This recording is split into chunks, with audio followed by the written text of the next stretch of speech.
What's going on, guys? It's me, it's Obley, and today I wanted to do a little trinket tier list for you guys. I wanted to talk about the trinkets that is currently available as a Frost DK, go through all of the options that you can have, talk about them, talk about why they're good, talk about why they're shit. Basically, just have a little deep dive into the trinkets when it's appropriate to use them and such. Anyway, yes, enough of that. Fucking stop yapping. So, we have all the popular trinkets here for Frost DK. Now, if your trinket isn't there, it's because your trinket is shit. It shouldn't be there. It's terrible. These are some of the most used ones. Majority being on-use trinkets. Now, being Deathbringer, we are big into on-use trinkets. We love on-use trinkets. So we always want one. At least one. You can also play double on-use, which we'll talk about in a bit, but we're going to work our way through this list now. So we'll go through this one. We'll do Curstone Idol first. Now, Curstone Idol is an S tier trinket. It's great. It's brilliant in all content. Single target. AoE. All of it. Very good. Now, as Frost DK, we really love crit. We really love crit even more in AoE. The value of getting a killer machine in AoE is so much higher than the value of getting a killer machine in single target because you gain so much more damage in that one global by having a killing machine. Things like the double glacial advance, the actual damage that you put onto Frost Scythe and it being uncapped, as opposed to Killer Machine just always being about 1.5 million that you add onto it. Frost Scythe, you can just go up and up and up. So crit is super valuable, and for you to have on-demand crit, not to mention Reaper's Mark critting, not to mention Breath of Cinder goes to critting. This is just very valuable. Lasts a pretty decent time, lines up with our burst every single time as well. You never miss a cast, and you can never have any sort of boss kill timer fuckery that would make you miss this, and then all of a sudden the value is so low. Something like that can happen to a Raz Ritual Forge. Now, this is also a really good trinket. Starts off very powerful, it's on a 2-minute cooldown. You get 66k, something like that. I think it's a little bit more, but it's a very good trinket to have, and it is just on a 2-minute cooldown. You have kind of the same amount of strength from this trinket in Nether Prism if you fully stack it, which takes about 3 minutes to fully stack it. So this is a decent trinket. Now, because it's on a 2-minute cooldown, it is difficult to find good places to do it. But generally speaking, if you run this with no other on use, it's okay. It's fine. I would suggest, if you have a Ritual Forge, running it on use. Something like Nether Prism or Idol are good on uses to run, because basically every time breath comes up, is Forge ready? No, use the other on use. Then you go to the next breath. Is Forge ready? Yes, use Forge. That being said, I do think it's a good trinket. I don't think it's the perfect trinket. It's not like Idol, but Idol is clearly the perfect trinket in this season. I'd say it has its situations which make it really, really good. Does need other trinkets to back it up though.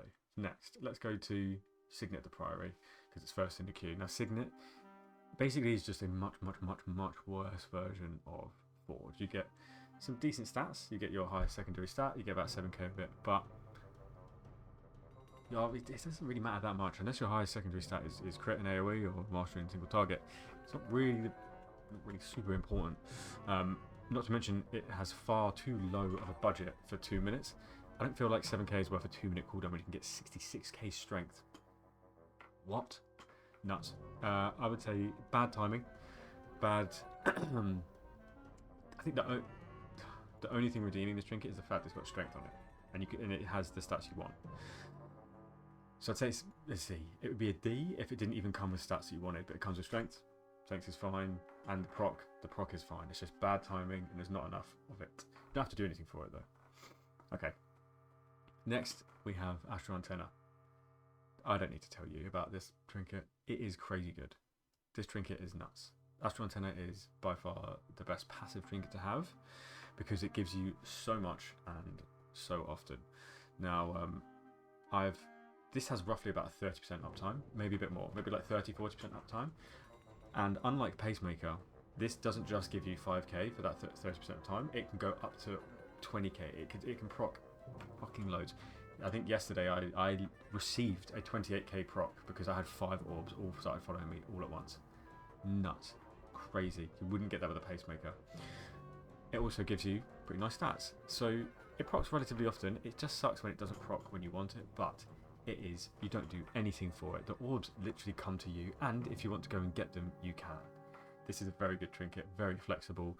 You can load up, you can avoid orbs if they're coming towards you. If you know your burst window is coming, then stack up maybe 2 or 3 of these orbs, and then fucking as soon as your burst comes, go grab them all and then burst. Great trinket. Okay, so next we have Pacemaker. So Pacemaker is just a worse antenna. This has about a 50% uptime, a little bit less. If you can always extend the 30%, so you can always extend the 15-second timer to 30 seconds is what I'm trying to say. If you can always extend that, it has basically a 50% uptime, but it only gives you about 3.5k crit. That's not a lot. That's not at all. That's not even enough. That's not even as much as 1 orb from the antenna. That is not a lot of crit at all. Not a lot of stats. And half the time, doesn't even line up with your burst. You get 1 at the start, then it doesn't line up again until like 3 minutes in. It's a joke. So I'd say for that, it's a B tier. Like it's heavily undertuned in terms of the actual stats it gives you. It never lines up with your burst, but it does give you the stats you want, and it is entirely passive. You don't have to do really anything for it, but you do have the opportunity to fuck it up if you don't have enough crits, or you get a proc at the end of a pull. That's just it. Sucks to be us. Okay. Next, let's talk about Nether Prism. So Nether Prism is a very nice but very situational trinket. There are a few situations where this trinket is really good. If you can stack it up to 18 without having much of a detriment prior to stacking it up, nice. That's good. That's somewhere where this trinket shines. Lumathar is a good example of that. You can load up Lumathar with 2 Breath of Sindragosa bursts. 2 Breath of Sindragosa bursts. And the first one can have 18 stacks of Nether Prism. The second one can have about 10 or 11. That's a nice scenario. The only thing that isn't a very good scenario is if the boss you're facing is going to die quick.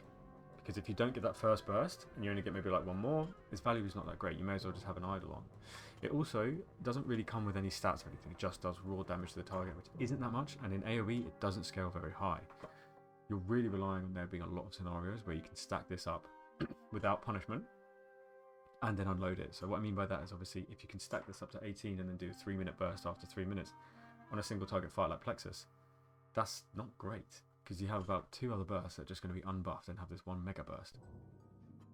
I wouldn't say necessarily it's a super good trinket to have in a scenario like that, but Dementius is very good, Saladar is very good, and Numathar very good. Now you could double this up with an on use. So I would say something like an Raz or something like Idol. Both of these being very good on-use trinkets do actually pair with the Nether Prism really well, because everything the Nether Prism lacks you can make up for in these 2.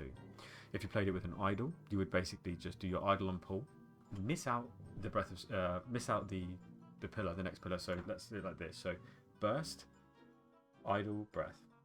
45 seconds later, you have pillar, nothing. 45 seconds later, you have your 1.5 minute. You have breath. This is when you would then pair breath with prism. You stacked it up 1.5, and then from then on, it would be pillar idle, breath prism, pillar idle, breath prism, like that. You can stack it up, or you could pair it together like that, and it'd be very good. I mean, the game is very bursty. You do like having these bursty moments, especially at M+. You just have to sacrifice that 1 burst window in about 20. It's definitely worth doing. Alternatively, you could just do the Araz Ritual Forge, and then you'd have a Araz Ritual Forge on your first burst, and then the next time breath comes back, is Araz ready? No, use Prism. Just keep doing like that. So this, it's not a trinket you can just have on and is great and is always great. It's a trinket you need to think about, you need to use properly. You can also die and lose all your stacks, and therefore for that I'm going to say it's an A tier trinket, because you can put it on and you can have great success with it. But it does require some thinking. Unlike these 2, you just press and forget. Well, this one you don't even press. Okay, next. So next trinket is the Incorporeal Gorger, Essence Gorger. Now this is an okay trinket. It's a decent on use. Gives you your lowest stat. But if you take the essence of an ethereal, so if you use it on an ethereal, it will give you your highest stat, which makes it actually kind of good. Now, I wouldn't say that there's any world where it's better than anything else we've got here. Gives you good stats, it gives you the stats you want, it has a good time as well. I'd say if you had this and you were in any other content than the raid, you would kind of be suffering. However, if you had this, it basically gives fucking haste, and we don't want haste, so it's pretty shit for that, but it can have the opportunity to give you something good. So it's not a D tier trinket because of that. Moving on. Not much to talk about with this trinket, to be honest. But moving on, we have Soleil's trinket. Now, this is just a standard passive trinket. It's fine. It is just fine. It doesn't give you anywhere near as much stats as an antenna would, and it gives you about half the amount of stats as a pacemaker would. Naturally, this has 100% uptime. This has 30.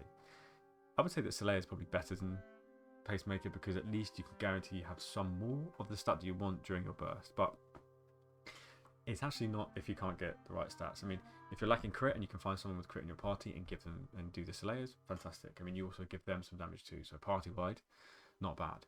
But if you don't have anyone in your party that has a stat that you desire and you're stuck fucking doing haste in Deathbringer, then that sucks. Then you have to leave the park and find another group instantly. But if you don't have this and you don't have this, this is a fine replacement. I would say it's probably about in line, to be honest, in my opinion. Okay, so now we have the last two. These are some pretty unorthodox trinkets that not loads of people are using, but I thought I'd include them. Arakara. This comes with haste. Haste is no bueno. We don't want haste. But it does have some strength, and the strength proc is okay. Now, it doesn't have the stats we want. It doesn't proc a lot, but it is entirely passive. I would just say it's a pretty shit trinket, to be honest, because you can't control when you proc it. It's just, for a Frost DK, it's pretty D tier. For Rider, maybe you'll see some play in B or A tier. But for Frost DK, Deathbringer, easily D. It's got nothing you want. It just has some strength. I mean, you could say it's super D. Any trinket that doesn't have anything is massively a D tier trinket. But for the sake of what we've got, this is probably the worst one.